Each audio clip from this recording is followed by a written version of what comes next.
اعوذ باللہ من الشیطان الرجیم بسم اللہ الرحمن الرحیم الحمدللہ رب العالمین الصلاة والسلام علی اشرف الانبیاء والمرسلین وعلی اہل بیتہ الاطیبین الاطہرین اما بعد۔ ناظرین اکرام السلام علیکم ورحمۃ اللہ وبرکاتہ۔ تفسیر قرآن مجید کے درس کے سلسلے میں ہم آپ کی خدمت میں آج پھر حاضر ہوئے ہیں، اور آج ہم انشاءاللہ تفسیر سورہ بقرہ میں آیت نمبر 11 کی تفسیر آپ کی خدمت میں پیش کریں گے۔ بسم اللہ الرحمن الرحیم۔ وَإِذَا قِيلَ لَهُمْ لَا تُفْسِدُوا فِي الْأَرْضِ قَالُوا إِنَّمَا نَحْنُ مُصْلِحُونَ۔ اور جب ان منافقین سے کہا جاتا ہے کہ زمین پر فساد برپا نہ کرو، تو یہ منافقین کہتے ہیں کہ ہم تو اصلاح پسند ہیں، ہم تو اصلاح چاہتے ہیں۔ پروردگار عالم منافقین کی صفات بیان کر رہا تھا، اور یہاں پر منافقین کی چوتھی صفت پروردگار بیان کر رہا ہے۔ اس سے پہلے کی جو آیات ہم نے تفسیر پیش کی ہے اس میں 3 صفتیں منافقین کی بیان ہوئی تھی، اور آج چوتھی صفت ہم اس درس میں پیش کر رہے ہیں کہ پروردگار 11ویں آیت میں منافقین کی چوتھی صفت بیان کر رہا ہے۔ دیکھیں، ہر کسی انسان کو اس کی صفات کے ذریعے سے پہچانا جاتا ہے۔ مومن ہے تو اس کی بھی کچھ صفات ہیں، اور منافق ہے تو اس کی بھی کچھ صفات ہیں، متقی ہے تو اس کی بھی کچھ صفات ہیں۔ اسی لیے پروردگار واضح طور پر منافقین کی صفات کو بیان کر رہا ہے تاکہ ہمیں اشتباہ نہ ہو، ہم کسی منافق کو غلطی سے مومن نہ سمجھ بیٹھیں، ہم کسی منافق کو مسلمان نہ سمجھ بیٹھیں۔ چوتھی صفت منافقین کی جو کھلا طور پر پروردگار واضح طور پر بیان کر رہا ہے وہ یہ ہے کہ منافقین فتنہ گر ہیں۔ منافقین کی عادت فتنہ انگیزی ہے، فتنہ پھیلانا ہے اور فساد برپا کرنا ہے۔ اسی لیے پروردگار عالم شروع کرتا ہے اسی بات سے کہ ان سے کہا جاتا ہے وَإِذَا قِيلَ لَهُمْ لَا تُفْسِدُوا فِي الْأَرْضِ، جب ان سے کہا جاتا ہے کہ زمین پر فساد برپا نہ کرو، قالوا، تو یہ سب کہتے ہیں انما نحن مصلحون، کہ ہم تو مصلح ہیں، ہم تو دنیا میں امن برپا کرنے کے لیے آئے ہیں، ہم دنیا میں امن برپا کرنے والے ہیں، ہم دنیا میں سکون و چین برپا کرنے والے ہیں، ہم فساد کرنے والے نہیں ہیں۔ یعنی خود فساد کرتے ہیں، خود فساد کے بیج بوتے ہیں، اور ادعا اور دعویٰ یہ ہے کہ ہم امن پسند لوگ ہیں۔ لیکن دیکھیں ذرا، ان کے برنامے کو دیکھیں، ان کے پروگرام کو دیکھیں، تو ہر ان کے پروگرام میں یہی نظر آئے گا کہ یہ لوگ فساد کرتے ہیں، یہ لوگ فتنہ پھیلاتے ہیں۔ مگر یہ لوگ ادعا اور دعویٰ کرتے ہیں کہ ہم لوگ فساد نہیں کرتے بلکہ اصلاح کرتے ہیں۔ ایسا کیوں ہوتا ہے؟ ایسا اس لیے ہوتا ہے کہ کیونکہ جب انسان ایک غلط کام کو ابتدا میں انجام دیتا ہے تو وہ اس کی غلطی کی طرف متوجہ ہوتا ہے، اسے پتہ ہوتا ہے کہ میں غلط کام کر رہا ہوں، اس کے وجدان سے، اس کے اندر سے، دل سے ایک صدا آ رہی ہوتی ہے کہ اس کام کو انجام نہیں دینا چاہیے، یہ ابتدا ہوتی ہے۔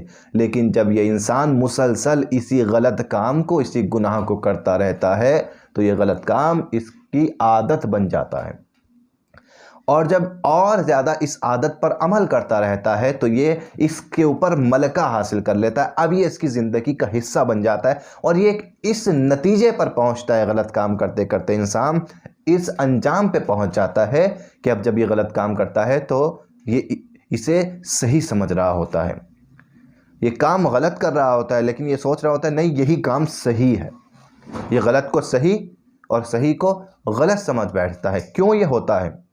یعنی اس کام کو اس نے اتنی تکرار سے انجام دیا ہے کہ اب اس کی نظر میں جو یہ غلط تھا اب غلط نہیں رہا، اب یہ صحیح ہو گیا ہے۔ اسی لیے یہ اپنے فساد کرنے کی عادت کو کیا کہہ رہے ہیں کہ ہم اصلاح کرنے والے ہیں، ہم اصلاح طلب ہیں۔ اس کو کہتے ہیں فریب وجدان۔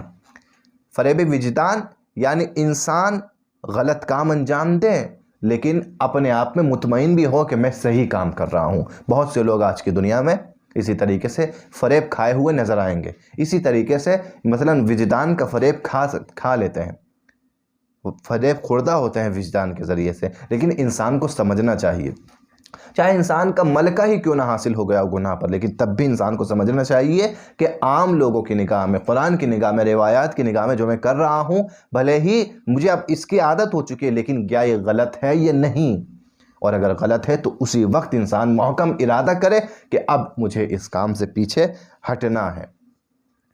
یہ ایک منافقین کی صفت ہے کہ اپنے غلط کام کو صحیح ٹھہراتے ہیں۔ جب ان سے کہا جاتا ہے فساد برپا نہ کرو تو کیا کہتے ہیں کہ ہم اصلاح کرنے والے ہیں، اور یہ نہیں کہتے کہ ہم اصلاح کرنے والے ہیں، بلکہ کہتے ہیں کہ دنیا میں فقط ہم ہی اصلاح کرنے والے ہیں اور کوئی اصلاح کرنے والا ہے ہی نہیں۔ انما نحن مصلحون، انما یعنی حصر ہے، جیسے کہتے ہیں نا انما یرید اللہ لیذھب عنکم الرجس، یعنی فقط اور فقط پاک دنیا میں کون ہے؟ اہل بیت ہیں۔ اسی طریقے سے یہ بھی انما استعمال کرتے ہیں اور کہتے ہیں کہ ہم ہی ایسے ہیں کہ جو اصلاح چاہتے ہیں، یعنی جو حقیقی مسلمان اور حقیقی مومن ہیں وہ اصلاح نہیں چاہتے، ہم اصلاح چاہتے ہیں۔ یعنی اس درجے پر یہ منافق پہنچ چکے ہیں کہ اب اپنے آپ کو فسادی بھی نہیں سمجھتے، اپنے آپ کو اصلاح طلب سمجھ رہے ہیں۔ اس آیت میں کچھ نکات ہمیں قابل غور دیکھنے کو ملیں گے۔ پہلا نکتہ کہ انسان کو امر بالمعروف اور نہی عن المنکر سے پیچھے نہیں ہٹنا چاہیے۔ ہمیشہ انسان کو نہی عن المنکر اور امر بالمعروف کرنا چاہیے۔ کیوں؟ کیونکہ کہیں انسان اگر اپنے آپ کو غلط ہوتے ہوئے صحیح سمجھ رہا ہو تو شاید ہمارے امر بالمعروف یا نہی عن منکر سے اپنے آپ میں وہ متوجہ ہو جائے، اپنے کام کی طرف متوجہ ہو جائے اور پیچھے ہٹے۔ یہ پہلا نکتہ۔ دوسرا نکتہ کہ جامع میں معاشرے میں فساد کی جڑ نفاق اور منافقت ہے۔